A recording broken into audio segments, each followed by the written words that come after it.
Kalau seseorang tujuan hidupnya adalah apa yang masuk ke dalam perutnya, maka nilai orang itu adalah apa yang keluar dari perutnya. Wong urip muk sing digoleki muk mangan karo ngombe, urip kepenak, mangan enak, turu tanek, maka nilai harga orang itu adalah senilai tai yang dikeluarkan oleh perutnya. Bojone sampeyan penggaweane macul, penggaweane tukang gali pipa, ngono njaluk glowing sing rega 1,5 juta, gajine saulan bojo 850.000, njaluk glowing 1,5 juta. Lah wong wedok ngono ki penghuni neraka, dadi intipe neraka. Agama sudah memberi pilihan. Kalau memang istri kita tidak bisa diajak masuk surga, maka suami boleh menceraikan. Kalau kita punya suami dan suami ini tidak bisa diajak masuk surga bersama, maka istri punya pilihan untuk khulu atau faskhun nikah. Karena apa? Nanti di akhirat itu seorang suami akan menyesal karena beristri seseorang yang tidak bisa diajak masuk surga. Saya bertanya, kalau kita ketemu lelaki terus bilang Yahya itu ganteng, hukumnya seperti apa? Terus atau ketika kita mengidolakan orang Korea, ganteng ya Allah, hukumnya gimana? Memandang orang lain yang orang lain itu dianggap lebih daripada suaminya, maka besok matanya itu melotot, jatuh ke tanah, dieret-eret neng di. Mulane tulung apa neh ngucapno loro ati, Pak. Takokno sing lanang-lanang, umpama ana wong lanang, Pak, wong ki ganteng ya, mangkel sing lanang itu. Mangkel kok. Sampeyan ya mangkel Pak Pras. Mangkel. Wa ammal arba'atu allawati fin nari famra'atun badiyatul lisani ala zaujiha. Ada 4 wanita penghuni neraka. Semoga ini bukan istri Anda.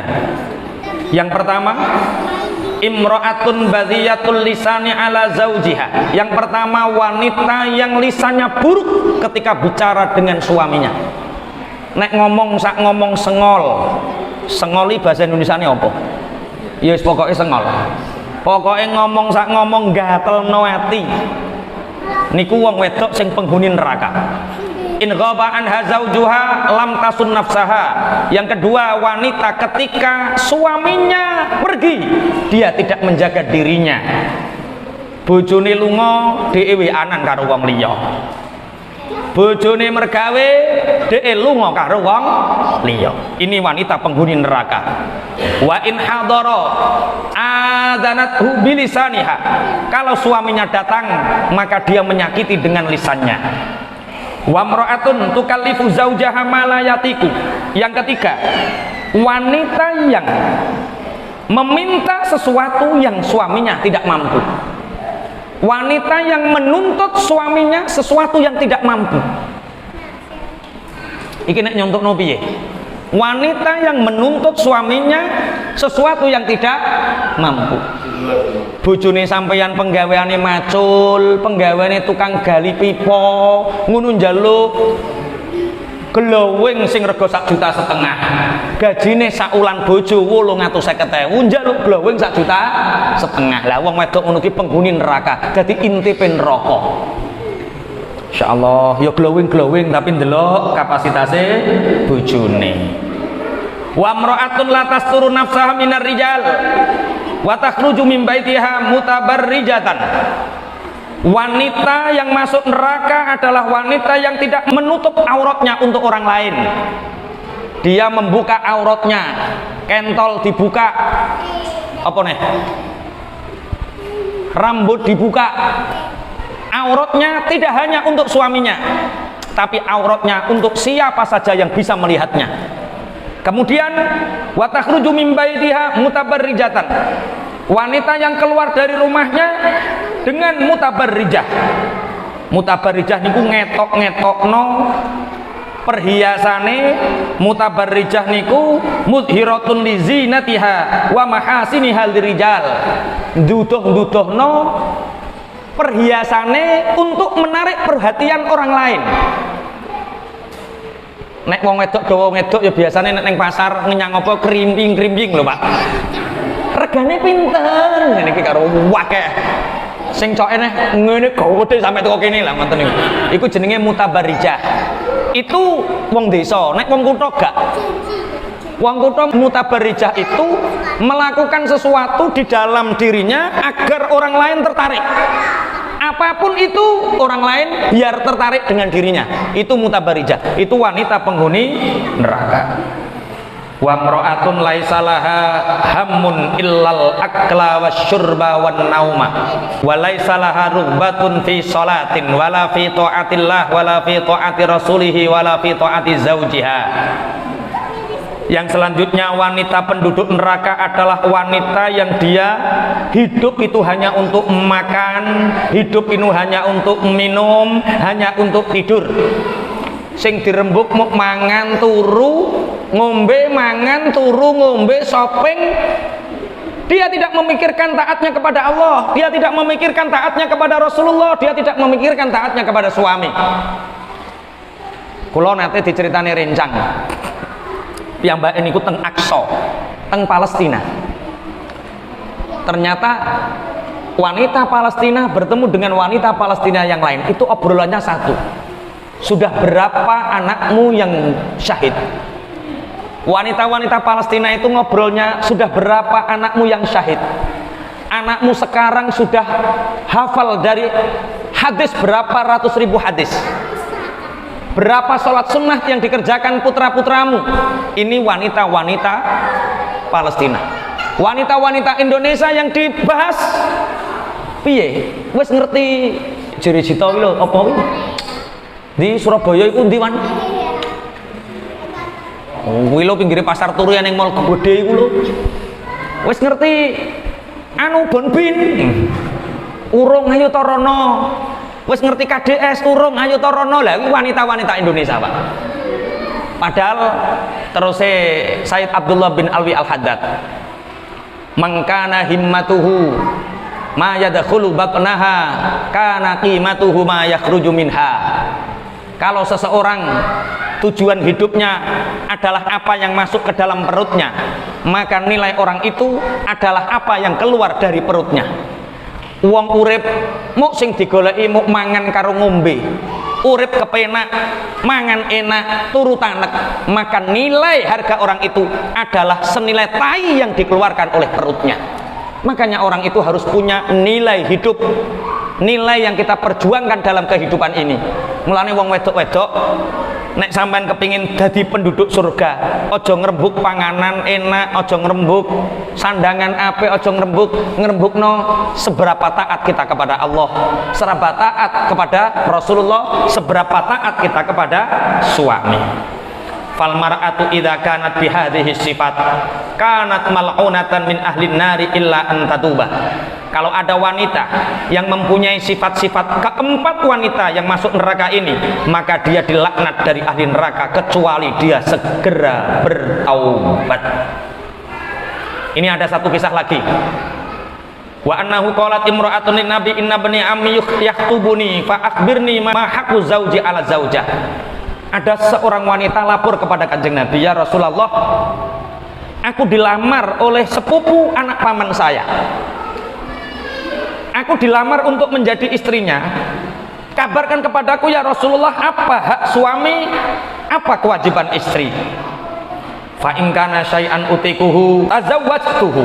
Kalau memang kewajiban itu aku mampu untuk melaksanakannya, aku akan menikahinya. Qala min haqihi an lausala munkharahu daman waqihan fala hasathu bilisaniha ma adat haqqahu law kana yambaghi li basharin ayasjuda li basharin la amartu al mar'ata an tasjuda li zawjiha. Rasulullah menjawab, termasuk hak suami, kewajiban istri adalah seandainya dua hidungnya suami itu keluar darah dan nanah, seandainya dari hidung suami keluar darah dan nanah, maka kewajiban istri adalah seandainya dia membersihkan nanah dan darah dari hidungnya dengan lisannya, dengan lidahnya, itu belum memenuhi haknya. Ijek kurang abot. Seandainya ada perintah sujudnya seorang makhluk kepada makhluk, aku akan memerintahkan seorang istri untuk sujud kepada suaminya. Maka kemudian wanita ini pun mengatakan, kalau seperti itu aku tidak akan menikah selamanya. Iki wis kadung nikah, jalani wae. Jalani wae. Muga-muga iso mlebu swarga bareng-bareng, Allahumma amin. Warwa at-Tabrani annal mar'ata la tu'addi haqqallahi ta'ala hatta tu'addi haqqa zaujiha kullahu. Orang belum dikatakan memenuhi haknya Allah kecuali dia sudah memenuhi hak suaminya. Lau sa'alah wa ya'ala dhahri qatabin lam tamna'hu nafsaha. Seandainya seorang suami meminta jatah di atas kendaraan, maka saat itu juga kendaraan harus berhenti dan dia tidak mencegah dirinya. Umpama sampean lunga karo bojone, terus bojone wis kepingin masuk ning dhuwur mobil, kudu mandeg saknalika, kudu diladeni. Iki sing duwe mobil Pak Kiai, nggih, nek sepedaan motor piye ya golek nggon sing aman. Ora kok ning dhuwur kendaraan terus ning dhuwur motor barang, ya golek nggon sing aman. Bismillahirrahmanirrahim. Mungkin ada 1-2 pertanyaan, pangapunten kula mboten saged nderek jamaah zuhur dorpres soalnya mangke badhe zuhur enten jadwal teng Kuniran. Ada beberapa pertanyaan yang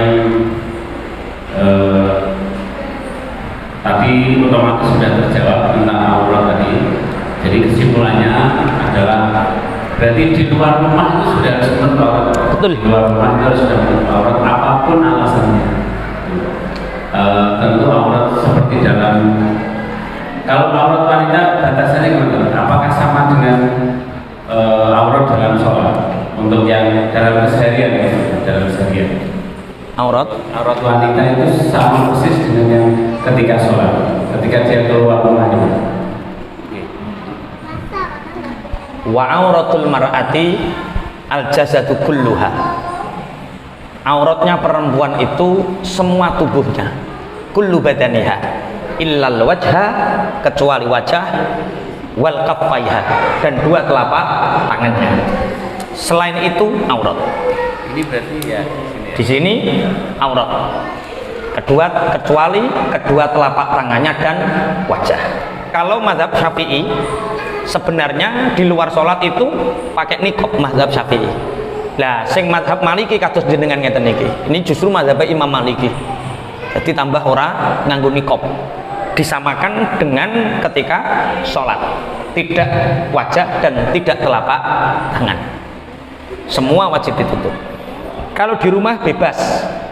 Kalau di rumah itu auratnya perempuan, misalkan rambut, dilihat anak tidak haram, dilihat keponakan tidak haram, dilihat ibu bapak tidak haram, dilihat mertua tidak haram. Yang haram yang dianggap mahram itu siapa saja? Mahram itu 4. Kalau dari sisi nasab, bibi itu boleh bude. Dulure bapak, dulure ibu kuwi jenenge bibi. Ya. Kemudian ibu, ya. Saudara, kemudian keponakan. Saudaranya ibu, saudaranya kita, Pak. Bibi itu saudaranya bapak dan saudaranya ibu. Nek wong Jawa bude karo bule, ya. Itu mahram kita. Yang kedua ibu sendiri, kemudian saudara, kemudian keponakan. Kalau Pak Le itu dari jalur nasab. Ya. Kalau laki-laki berarti Pak Le, ayah, paman, ayah, saudara laki-laki dan keponakan. Itu dari nasab. Ada yang dari rodhoah, dari tunggal susuan, saudara tunggal susu. Siapa itu? Bayi yang di bawah usia 2 tahun pernah ngecit 5 kali kecitan, sedotan, maka sudah dianggap anak dari ibu itu dan saudara-saudaranya menjadi saudara sesusuan. Itu mahram. Yang ketiga dari musaharah, dari hubungan mertua. Siapa? Mertua, ayah ibu mertua, itu musaharah, itu mahram kita. Bahkan seandainya sudah cerai, mereka tetap haram dinikahi. Kemudian ada mahram dari lijam'iha, mahram dari mengumpulkannya. Contohnya Bunda Sela duwe adik dinikah pak prabareng lah iku haram. Utawa ponakan karo bule dinikah bareng iku haram. Bareng niku maksudnya dikumpulkan Pak, ora kok saiki adike, sesuk kakake ra apa-apa, ora ngono maksudnya. Dikumpulkan lijam iha. Kalau tidak mengumpulkan boleh. Misal menikah kakaknya, dadak sing wedok kakake mati, ngeduni adike, boleh. Karena tidak mengumpulkan. Bisa dipahami ya? Jadi artinya teman-teman, kalau kita di rumah tidak berjilbab, kalau ada orang-orang yang tidak mahram berarti kan itu harus tutup jilbab. Jadi kalau seandainya misanan itu sudah tidak mahram, bukan. Misanan itu kayak Gus Entot sama Mbak Sofi itu sudah tidak mahram ya? Bukan. Jadi sudah batal. Sudah batal. Dosa kalau ya. Oke. Tentang mahram ini nanti kalau kurang jelas dicatat ya, karena ini sangat fundamental, artinya teman-teman harus paham. Karena tadi ceritanya sudah seru tadi di depan tentang membuka aurat dan lain-lain. Ini ada pertanyaan ya Pak Istri ya. Benarkah kita nanti sebagai istri di akhirat tidak dimintai pertanggungjawaban atas amal ibadah yang dilakukan suami? Jadi ini tanya istrinya, tanya apakah memang benar istri itu tidak dimintai pertanggungjawaban tentang amal perbuatannya suami? Karena si istri ini begini, saya sering mengingatkan suami untuk berbuat baik, sholat dan lain-lain, tapi malah berujung pertengkaran. Maka dari itu, daripada bertengkar, saya mending diam dan tidak mengingatkan. Itu gimana? Istri di akhirat. Al-akhillau yauma idzin ba'duhum li ba'din aduwwun illal muttaqin. Seorang suami itu punya tanggung jawab terhadap istri, istri punya tanggung jawab suami terhadap anak, terhadap harta bendanya. Kullukum ra'in wa kullukum mas'ulun an ra'iyatih. Setiap kalian adalah pemimpin dan pemimpin akan dimintai pertanggungjawaban terhadap apa yang dipimpin. Istri akan dimintai pertanggungjawaban, suami akan dimintai pertanggungjawaban terhadap istrinya, istri dimintai pertanggungjawaban terhadap anak dan apa yang berhubungan dengannya. Jadi ora kok sampan somben ora dihisab bojone, dihisab. Tujuan rumah tangga itu tidak lain adalah bersama-sama kita masuk surga. Allahumma. Agama sudah memberi pilihan. Kalau memang istri kita tidak bisa diajak masuk surga, maka suami boleh menceraikan. Kalau kita punya suami dan suami ini tidak bisa diajak masuk surga bersama, maka istri punya pilihan untuk khulu atau faskhun nikah. Karena apa? Nanti di akhirat itu seorang suami akan menyesal karena beristri seseorang yang tidak bisa diajak masuk surga. Besok suami ini akan mencela, gara-gara sampeyan bu, aku klebun rokok. Gara-gara sampeyan jalukane kakean, aku korupsi. Gara-gara sampeyan jalukan kakean, aku gak sempat sholat, gak sempat opo. Jaluk gini, kerja lali wayah. Ora tau bu, kei kesempatan ibadah. Al-akhillau yauma idzin ba'd. Begitu juga istri. Besok istri itu akan menyesal. Gara-gara aku duwe bojo sampeyan mas, aku gak tau buk didik ilmu agama. Aku ora tau buk jak salat, aku ora tau buk jak ibadah, zakat, sedekah, saiki aku ning kene neraka. Al akhillau yauma idzin ba'dhum li ba'dun aduun illal muttaqin. Berbeda dengan orang-orang yang bertakwa. Besok di surga suaminya akan mengatakan, "Dek, terima kasih engkau bersama-sama bareng-bareng karo aku ibadah sehingga aku iso mlebu swarga." Bojone sing wedok ya ora mas, iki gara-gara sampean, gara-gara sampean dadi bojoku ki lho, saiki aku iso klebu swarga.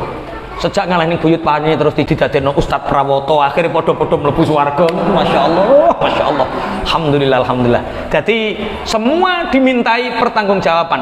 La yukallifullahu nafsan illa wus'aha. Wala taziru waziratu wizra ukhra. Seseorang tidak bisa menanggung dosa beban orang lain. Masya wong wedok tetap dimintai pertanggungjawaban. Mulane bojone sampai nek kena jak ibadah, nek ora kena peringatkan, nek wis nemen gak kena serasa tak perlu seneng. Berarti ketika perempuan itu mengatakan suami saya tidak mau, ya istilahnya ya sudah punya imam seperti itu kan sudah bisa bersikap. walaupun suami istri itu soleh kata kita tetap istrinya sudah sholatnya, suaminya itu kalau diingatkan itu sering berdoa. Tidak bisa, itu pilihannya ya diingatkan terus, kalau sudah pada batas ya gitu ya, intinya betul. Tidak menyuruh tapi ini pelajaran. Yang kedua, ini kayaknya mama yang penggemar artis Korea ya, kayaknya. Siap-siap yang penggemar artis Korea. Saya bertanya, kalau kita ketemu lelaki terus bilang Yahya itu ganteng, hukumnya seperti apa? Terus atau ketika kita mengidolakan orang Korea ganteng, ya Allah, hukumnya gimana? Tadi kan sudah mungkin lebih detail kan? Ini tentang mungkin mengagumi artis walaupun sekedar mengagumi, atau batasan-batasannya bagaimana? Fassalihatu qanitatun hafidhatun lil ghaibi bima hafizallah. Wallati takhafuna nusyuzahunna fa'idhuhunna wahjurunna fil mawdaji wadribuhun. Jadi ini suami, tugasnya suami pertama. Jadikan istri kita mengidolakan kita, jadikan anak-anak kita mengidolakan kita. Jangan sampai istri kita mengidolakan orang lain. Jangan sampai istri kita sampai membayangkan dengan orang lain. Kayak gitu tugasnya suami. Lah piye carane ndadekno bojo kita niki ngefan karo kita? Yo beri haknya. Lakukan kewajiban kita. Dapure dicukupi, kasure dicukupi, insyaallah bojo niku nurut. Ngerti artis Korea yang ganteng apa-apa, yo gak tertarik. Adapun mencintai, menyenangi, mengidolakan artis-artis Korea pangapunten. Innamal hayatud dunya la'ibu walah. Wong kok berdelok sinetron Korea itu berarti wong seneng anggur-angguran. So, betul piye? Lah ya wong kok sempate. Lah kok sempate iki lho. Kula niku turu rong sempat. Bojo kula turu rong sempat. Kawe dhek bengi urung sempat. Ngene iki cek pengin turu karo Pak Eko dikek jadwal ning kurinan ngregekno wong Pak Eko iki. Urung turu. Lah ngono kok jek eneng sing kok berdelok artis Korea. Donya iki dolanan tenan jebule. Pangapunten, sebagaimana hadis yang kita baca tadi bahwa ketika ada seorang istri kemudian dia pangapunten mengidolakan orang lain, memandang orang lain yang orang lain itu dianggap lebih daripada suaminya, maka besok matanya itu melotot jatuh ke tanah deret-eret ning ndi. Mulane tulung apa neh ngucapno loro ati, Pak. Takokno sing lanang-lanang, umpama ana wong lanang, Pak, wong ki ganteng ya, mangkel sing lanang itu. Mangkel kok. Sampeyan ya mangkel, Pak Pras. Umpama bunda sing lamune, Pak, ki lho jenggote kok luwih ketel, mangkel. Ana wong dilokno jenggote luwih ketel, mangkel. Mangane tulunglah jaga lisan kita di depan suami.